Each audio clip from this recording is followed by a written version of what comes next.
Hi students, myself Satish Kumar Konidala, Assistant Professor, School of Pharmaceutical Sciences, Vignan Foundation for Science, Technology and Research, Guntur. In previous video, we discussed about the basic concepts related to the acid, base, pH and the importance of acids and base pH in pharmaceutical and biological systems. In today's class, we are going to discuss about the buffers. So what is meant by buffers? Different types of buffer systems, buffer capacity, or significance of buffers in pharmaceutical and biological system. In the same way, we are going to discuss about the buffered isotonic solutions and their method of adjustments. Buffers are nothing but the solutions which can resist any change of the pH by slight addition of the acid or base. So we know that buffers are nothing but the standard solutions which can able to withstand. So they has the capability to withstand, or they can has the capability to retain their pH as same when there is a addition of slight amounts of acids or bases. Okay, so generally what will happen, so when you add the acid to a solution, then the pH of particular solution will be decreased, or when you add the base to a particular solution, pH of that solution will increases. But some situations are required in that when you add any type of acid or base in a little amount, that cannot able to change the pH of that particular solution, particularly in case of a biological system. So for like blood or lacrimal fluid or urine, so the pH of these biological solution should not be changed. That means the optimum pH levels are maintained in our biological system. When there is a addition of acidic or basic substances from outside of the body or inside the body by production of different types of metabolites that cannot disturb the physiological pH of that fluids. So for that reason, we should know the properties of the buffers and significance of the buffers in biological and pharmaceutical systems. By watching this video, student could be able to understand the basic concepts related to the buffers. So how they are showing their action, that means the mechanism of action of the different types of buffers, and they can also understood the role of buffers in biological and pharmaceutical systems.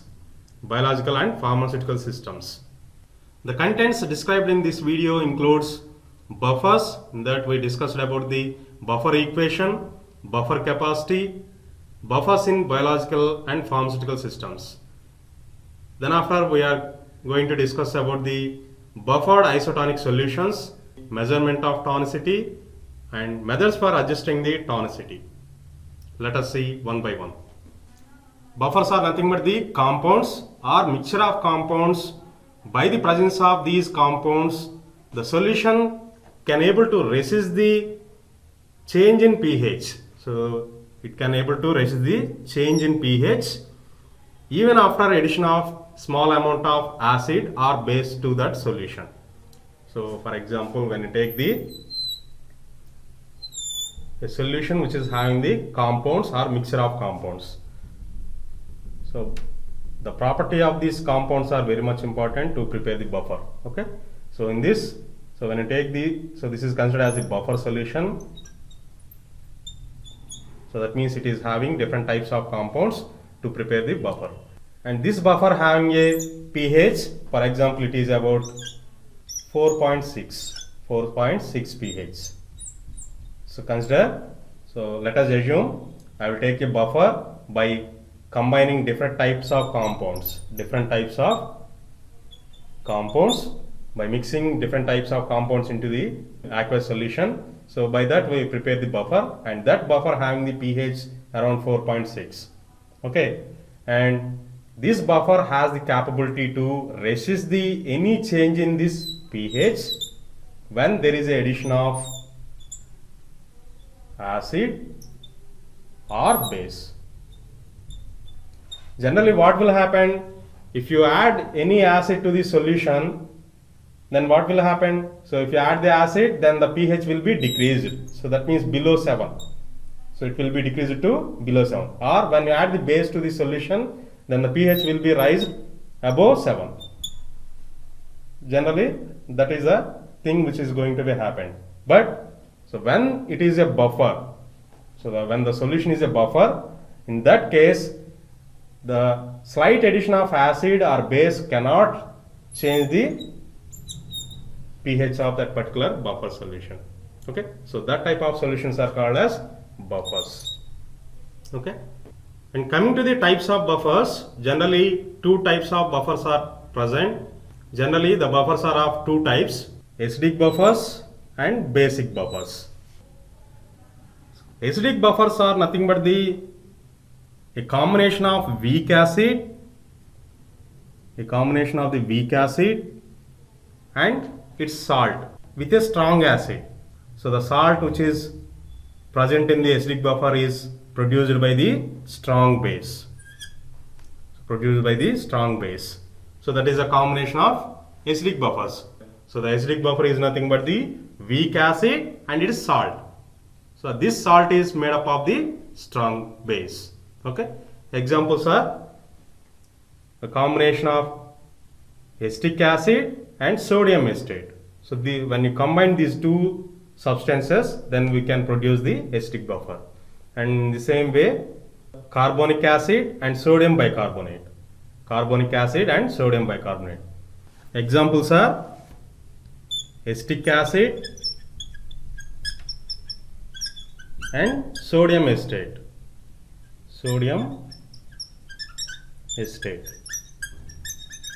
This one is the molecular formula for the acetic acid, and this one is the molecular formula for sodium acetate. Okay, and second one is the carbonic acid and sodium carbonate. So these are the carbonic acid and sodium bicarbonate.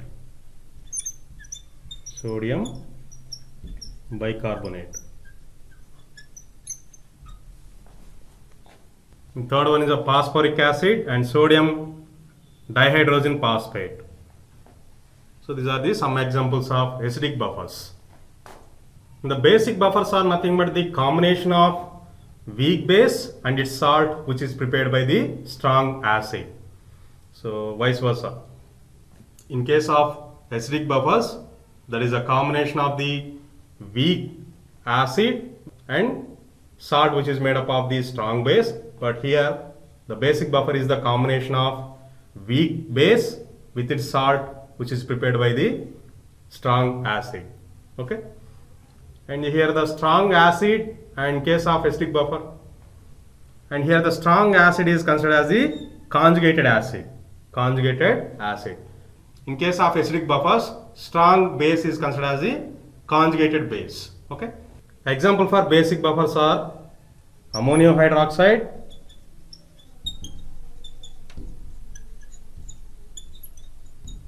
and ammonium chloride.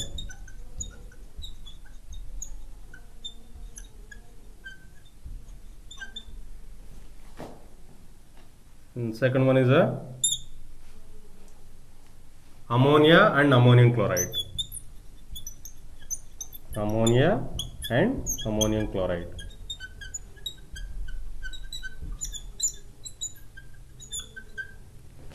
Third one is ammonia and ammonium carbonate.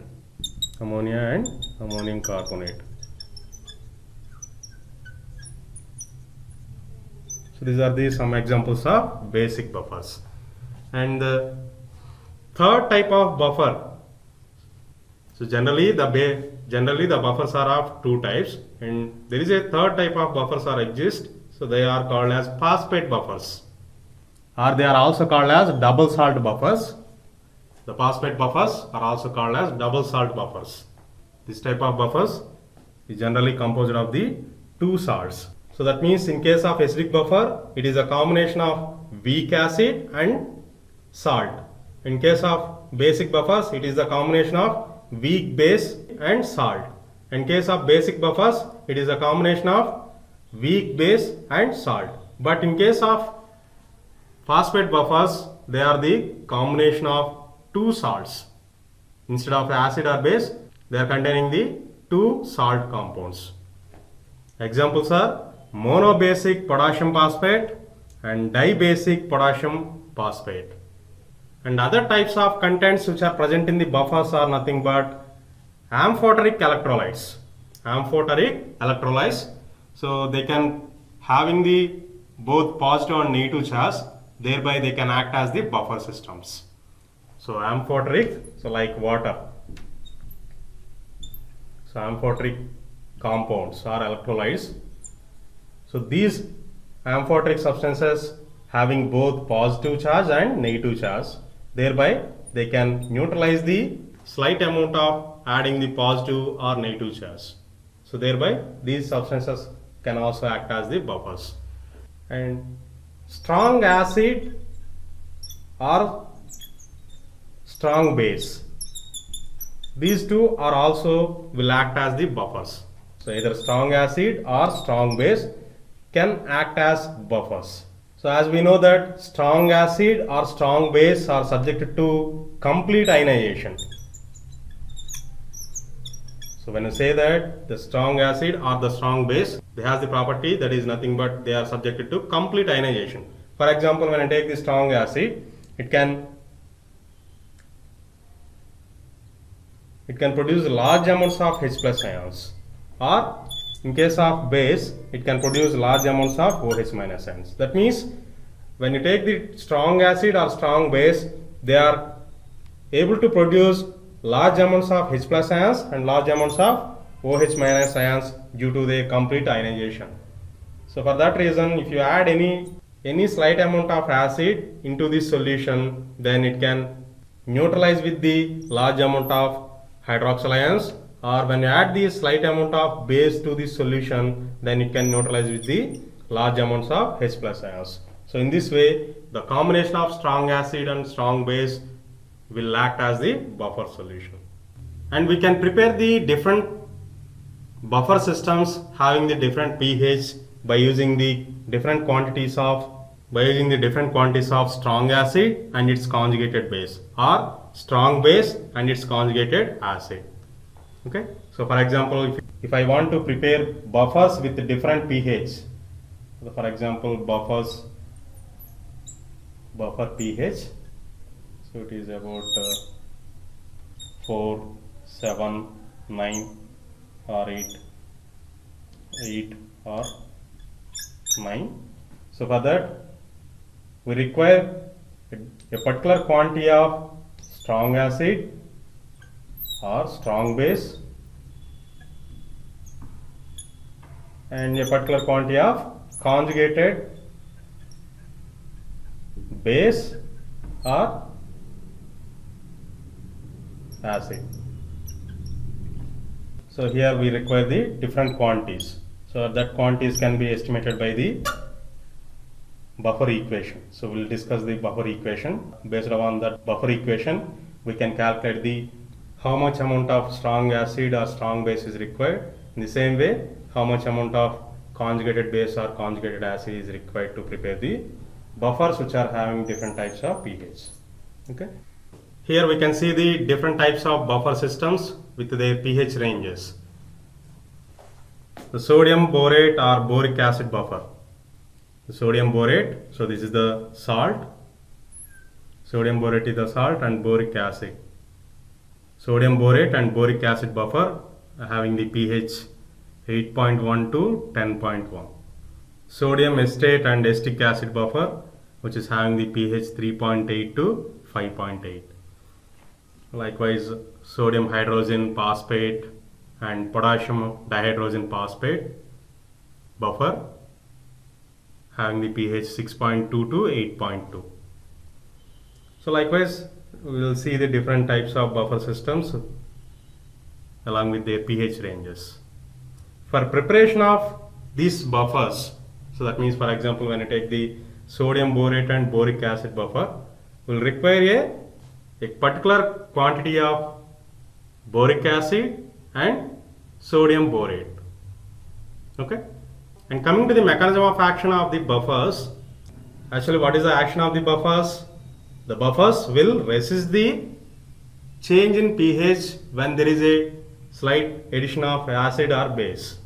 Okay, how they are resisting the pH change when you add the acid or base to the particular buffer solution.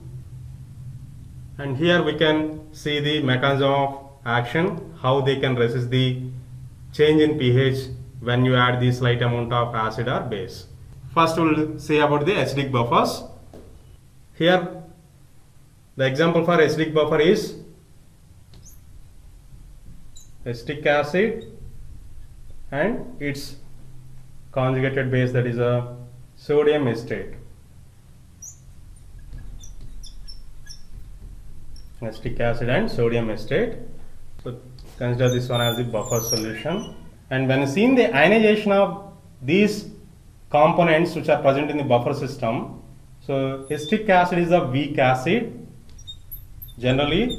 So we know that the weak acids or weak bases are not subjected to complete ionization. Minus plus H plus. So when the acetic acid is subjected to ionization, it can form the acetate and H plus ions. Acetate ion and H plus ion. And when you see the ionization of sodium acetate, and can able to form the CH3 minus, that means acetate ion and sodium ion. Sodium ion. And in both of the cases, the common ion is the acetate ion. Common ion. So I think you already know that common ion effect. So in your pharmaceutical analysis, you already know about the common ion effect. Okay. So the common ion which is added to the weak acid will decrease the ionization of this weak acid. Okay. So when you add the common ion to the solution having the weak acid, then the weak acid ionization will be decreased by the common ion which is added to that solution. Okay. So that means both the compounds having the acetate as the common ion. Acetate as the common ion. So the acetic acid is a weak acid. It undergoes partial ionization, and that partial ionization also decreased by the complete ionization of this strong component. So this one is a strong base. For that reason it is subjected to complete ionization. Thereby high amount of acetate are present. Due to the high amounts acetates are present, that means it reaching the equilibrium. It reaching the equilibrium. So when it reaching the equilibrium, the acetate ions formed from the acetic acid is decreased. Don't confuse this one. For understanding the basic concepts, I explained all these things. Okay? Don't confuse with all these things. Acetic acid is a weak acid, and it is subjected to partial ionization. Okay, so during this partial ionization, when you add the same ions which are present in the acetic acid into that solution, the ions which are entered into the solution will reduce the ionization of this weak acid. Okay, so there is a concept involved in this ionization process of components which are present in the acetic acid buffer. And here we can observe how this buffer system will nullify the addition of acid or base action to this buffer. So as I said that the acetic acid will subjected to ionization, then it can form the H plus and acetate ion, and sodium acetate is subjected to ionization, then it can form the sodium and acetate ion. And when you add the acid to this buffer solution, the acid which is added to the buffer solution will produce the H plus ions. And these H plus ions are neutralized with the acetate ion, which are neutralized with the high concentration of acetate ions which are produced from the sodium acetate. Understood? So the sodium acetate is a strong base in nature, and this will subjected to complete ionization. So that means high amount of sodium and acetate ions are present in the buffer system. So for that reason, the H plus ions which are produced from the additional acid is neutralized with the H state ions which are present in the buffer. Thereby, and again they can form the acetic acid. And the same way, when you add the base to this buffer system, so that means the base will produce the OH minus ion, and this OH minus ions will combine with the H plus ions which are produced from the partial ionization of acetic acid, and then it can form the water. Okay, so in this way the buffer will neutralize the actions of small amount of acid or base which are added to it.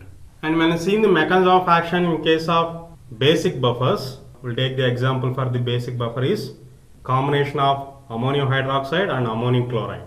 Ammonium hydroxide is a weak base and ammonium chloride is a salt which are having this strong acid electrolyte. So when you see in the mechanism of action of this buffer system, so when you add a small amount of acid to this, that means H plus ions are produced from the acid, and these H plus ions are neutralized with the hydroxyl ions produced by the partial ionization of this weak base.